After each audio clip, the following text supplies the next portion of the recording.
నేను confederation of Indian industry హైదరాబాద్లో ఏపీకి అప్పుడు నేను ప్రెసిడెంట్గా ఉన్నాను.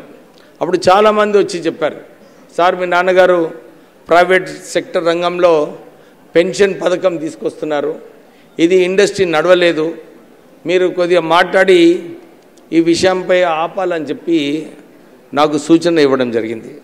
అయితే నేను పోయి మా నాన్నగారు నా మాట వింటాడని చెప్పి పోయి నేను వారికి రిక్వెస్ట్ చేయడం జరిగింది. అయితే వారు తక్షణమే నాకు అక్కడ కోపంతో నువ్వు గెట్ అవుట్ ఫ్రమ్ హియర్ అని చెప్పి నాకు ఆయన చెప్పడం జరిగింది. ఏమన్నారంటే, నేను ఇది ప్రజలకు ఎవరైతే రిటైర్ అయిన తర్వాత వీళ్ళందరికీ అమ్మా నాన్న చాలాసార్లు కొంత పిల్లలు చూడటం లేదు అమ్మా నాన్నను, వీళ్ళకు భద్రత కల్పించాలి, నేను వారి కోసము పెన్షన్ స్కీమ్ తీసుకొస్తుంటే మీరు అడ్డుకుంటున్నారు, మీరు ఇండస్ట్రియలిస్ట్ అందరూ కూంచూస్ అని చెప్పి వారు నన్ను అక్కడి నుంచి గెట్అవుట్ అని చెప్పి పంపించేశారు. అంటే నిరంతరము ప్రజలకు ఏది మంచిదో ప్రజలకు మంచిగా చేయాలని చెప్పి ఆ ఆలోచన ఉండేది. ఈరోజు ప్రైవేట్ రంగంలో కూడా అందరు కూడా మెచ్చుకుంటున్నారు.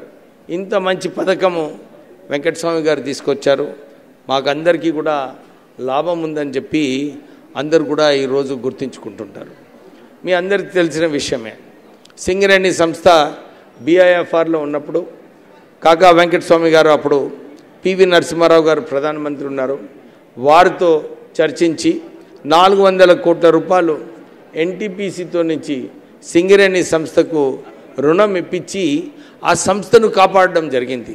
ఆ రోజులలో సుమారు 1,00,000 వర్కర్సు వారి కుటుంబ సభ్యులకు అందరికీ కూడా అండగా ఉండి, లేదు సింగరేణి కార్మికులందరూ కూడా చెమటకారి వాళ్ళు సింగరేణి సంస్థ కోసం పనిచేస్తున్నారు, ఆ సంస్థను మనం కాపాడుకుంటే మంచిగుంటుందని చెప్పి ఆ రోజులలో సింగరేణి సంస్థను కాపాడుకోవడం జరిగింది.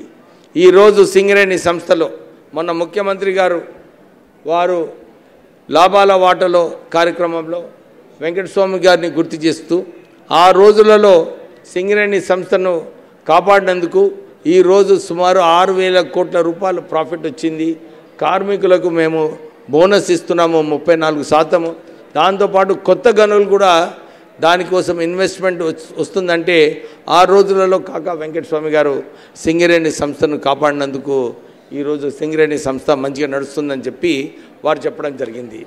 అంతేకాదు తెలంగాణ ప్రాంతంలో నీటి సౌకర్యం మన అందరికీ తెలుసు, ఇరిగేషన్ ఫెసిలిటీస్ చాలా తక్కువగా ఉండే, వారే ఆ రోజులలో రాజశేఖర రెడ్డి గారితో కొట్లాడి ప్రాణహిత చేవల్ల ప్రాజెక్ట్, ఆ ప్రాజెక్ట్ వలన సుమారు ఆ ప్రాంతంలో నార్త్ తెలంగాణలో అన్ని చోట్ల కూడా మంచినీటి సౌకర్యం ఇచ్చే అవకాశం ఉండే, కానీ TRS ప్రభుత్వం వచ్చిన తర్వాత ప్రాణహిత చేవలని రద్దు చేసి మొన్న కూడా మేము ముఖ్యమంత్రి గారితో ఇదే కోరినాం, ఈ ప్రాణహిత ఏదైతే ఉందో ప్రాజెక్ట్ తుమ్మిడిహట్ట నుంచి మళ్ళీ దీన్ని రివైవ్ చేయాలి, ఈ ప్రాజెక్ట్ని మళ్ళీ ఈ నార్త్ తెలంగాణలో ఆదిలాబాద్ కరీంనగర్ ఈ ప్రాంతాలకు సాగునీటి కావాలనుకుంటే ఈ ప్రాజెక్ట్ మంచిదని చెప్పి వారిని కోరడం జరిగింది. ముఖ్యమంత్రి గారు కూడా చెప్పారు, లేదు డెఫినెట్లీ మనము దీని గురించి ఆలోచించి ఈ ప్రాజెక్ట్ మళ్ళీ రివైవ్ చేసే అవసరం ఉందని చెప్పి కూడా ముఖ్యమంత్రి రేవంత్ రెడ్డి గారు చెప్పడం జరిగింది. అంతేకాదు కార్మిక రంగంలోనే కాదు, వారు సింగరేణి సంస్థతో ఆ రోజులలో రాజశేఖర రెడ్డి గారు ఉన్నప్పుడు సుమారు 30,000 పట్టాలు రామగుండంలో కార్మికులకు ఇప్పించడం జరిగింది. అదొక పెద్ద ఈవెంట్ అన్నమాట. ఆ రోజులలో సొంత ఇంటి కళ అని చెప్పి సింగరేణి కార్మికులకు ఉండే, వారు ప్రోత్సాహంతో ఆ రోజులలో 30,000 పట్టాలు కూడా ఆ సింగరేణి కార్మికులకు ఇప్పించడం జరిగింది. తర్వాత వారు విద్యారంగంలో మా ప్రజలందరూ కూడా బీద ప్రజలు ఉన్నారు, వారికి మంచి విద్య నేర్పించాలి అని చెప్పి doctor BR Ambedkar education institutions స్థాపించడం జరిగింది. ఈ ఎడ్యుకేషన్ ఇన్స్టిట్యూషన్స్ ద్వారా సుమారు 2 లక్షల మంది చదువుకొని ఈరోజు IAS IPS ఆఫీసర్స్ కావడంతో పాటు అందరూ కూడా మంచి హోదాలో ఉన్నారు. ఆశ్చర్యమైన విషయం ఏంటంటే ఎక్కడ పోయిన కానీ నేను మొన్న మునుగోడు ఎలక్షన్ పోయినప్పుడు కూడా చాలామంది వచ్చి సార్ నేను డాక్టర్ బిఆర్ అంబేద్కర్ స్టూడెంట్ అని చెప్పి వారందరూ కూడా కలవడం జరిగింది.